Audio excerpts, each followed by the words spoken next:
Everyone, welcome back to my channel. I hope you guys are doing well, and we are back with another topic.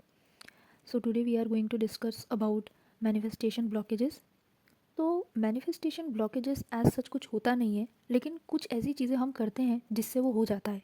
Example, limiting beliefs या फिर self सैबोटेजिंग. मतलब जैसे हमारे मन में कोई भी डाउट हो, या हम अपने आप में ऐसे फील करते हैं कि यार इस डिज़ायर के मैं काबिल हूँ या नहीं हूँ, या फिर हम लोग बहुत डाउट करते रहते हैं मैनिफेस्टेशन पे ही कि मैं ये मैनिफेस्ट कर रही हूँ, होगा या नहीं होगा. तो इन सब के चक्कर में क्या होता है, रेजिस्टेंस क्रिएट होता है. एंड हमारे सबकॉन्शियस माइंड में, मतलब एक टाइम पे हम ये अफर्म कर रहे हैं कि मेरे पास ये डिज़ायर है, एंड दूसरे टाइम में हम मन ही मन सोच रहे हैं कि यार इस डिज़ायर के मैं लायक हूँ या नहीं हूँ, कहीं ये मैनिफेस्टेशन नहीं हुआ तो. या ऐसा थोड़ी होता है, अफर्म करने से थोड़ी हो जाता है. में क्या होता है कि मैनिफेस्टेशन ब्लॉक हो जाता है. और यही कुछ स्टेप्स है जिससे मैनिफेस्टेशन ब्लॉक हो जाता है. और कुछ पैटर्न्स हमारे दिमाग में पहले ही होते हैं, जैसे चाइल्डहुड पैटर्न्स, बचपन में हमारे साथ गलत हो रखा होता है, या फिर बचपन से ही हम अनवर्दी फील करते हैं. तो वही हमारा सबकॉन्शियस पैटर्न बन जाता है, जिस वजह से हमें मैनिफेस्टेशन में दिक्कत होती है. तो ये एक फैक्टर है, ये एक पॉइंट है. दूसरा है कि हमारे मन में किसी चीज़ को लेकर इमोशनल पेन काफ़ी ज़्यादा होता है, या फिर हम नेगेटिव सेल्फ टॉक करते रहते हैं हमेशा, या फिर हम एक ट्रॉमा को कैरी करके बैठे हुए हैं. तो हमारा brain secure and safe feel करता नहीं है, एंड जब भी हम मैनिफेस्ट करते हैं वो फियर्स ट्रिगर्स की तरह बार बार सरफेस पे आती हैं. तो जिस वजह से क्या होता है कि हॉट एंड कोल्ड बिहेवियर देखने को मिलता है, या फिर मैनिफेस्टेशन होता ही नहीं है.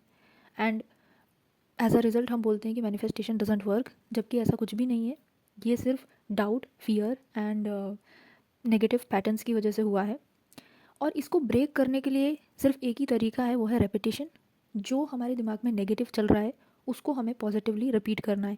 जैसे मेरे दिमाग में हमेशा ये आता है कि I am unworthy of this job, तो मैं बार बार अफर्म करूँगी कि yes I am worthy of this job, I I am made for this job. तो मैं इस चीज़ को बार बार उसको रिपीट करूँगी. तो जैसे ही रेपिटेशन से ये बिलीव बना है कि मैं वर्दी नहीं हूँ उस जॉब के लिए, तो रेपिटेशन से ये बिलीव बन जाएगा कि मैं इस जॉब के लिए वर्दी हूँ. तो बार बार. और ये एक है कि मतलब हमें ना नेगेटिव, मतलब अपोजिट नहीं बोलना है, कि अगर एक टाइम पे मैं बोल रही हूँ कि I am worthy of this job, तो मेरा स्टेटमेंट सही रहेगा. मेरा स्टेटमेंट हमेशा यही रहेगा कि मतलब मैं इस जॉब के काबिल हूँ.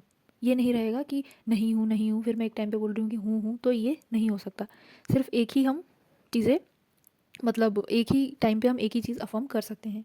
उसमें बताऊँ तो पहला चीज़ ये आप कर सकते हो कि एक डायरी लेके उसमें अपने ट्रिगर पॉइंट्स वाइल मैनिफेस्टिंग क्या क्या आते हैं वो लिख सकते हो. And according to them affirmations आप बना सकते हो. अफर्मेशंस वही ज़्यादा पावरफुल होती हैं जो हमारे दिमाग में खुद से आती हैं. फैंसी वर्ड्स हो गए या फिर किसी कोच के बताए हुए. ऐसे नहीं सोचना चाहिए कि कोई कोच हमें बताएगा तभी जाके ही वो मैनिफेस्टेशन, जो अफर्मेशन है वो ज़्यादा पावरफुल है. ऐसा कुछ भी नहीं है. जो हमारे माइंड से निकला है या फिर जो हमें अच्छा लगता है वही सबसे ज़्यादा पावरफुल काम करता है. तो ऐसी ऐसी कोई बात नहीं है कि कोई हमें मतलब बताएगा या फिर किसी के बताने पर ही हम मैनिफेस्ट करेंगे, तो ऐसा कुछ भी नहीं है. और दूसरा जो है वो है सेल्फ कॉन्सेप्ट और सेल्फ लव प्रैक्टिसेस करना. अपने आप को प्रायोरिटाइज़ करना, अपनी केयर करना, पॉजिटिव सेल्फ टॉक रखना, सेल्फ कॉन्सेप्ट के अफर्मेशंस रिपीट करना, मिरर टेक्निक करना, ओवरऑल अपने आप को पॉजिटिव चीज़ों से सराउंड करना.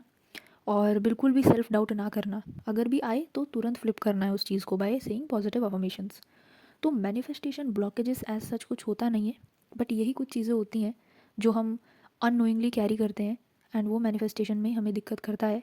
लेकिन जब हम इस चीज़ को लेकर अवेयर हैं तो हम उस चीज़ को ठीक कर सकते हैं बाय डूइंग दीज स्टेप्स.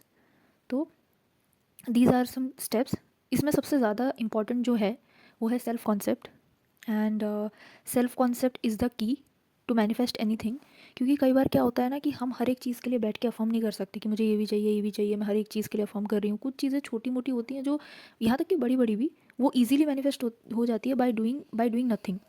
तो ये चीज़ें मैनिफेस्ट हो जाती है. For today, I hope you like this video. If you do, then please do like, share and comment, and don't forget to subscribe.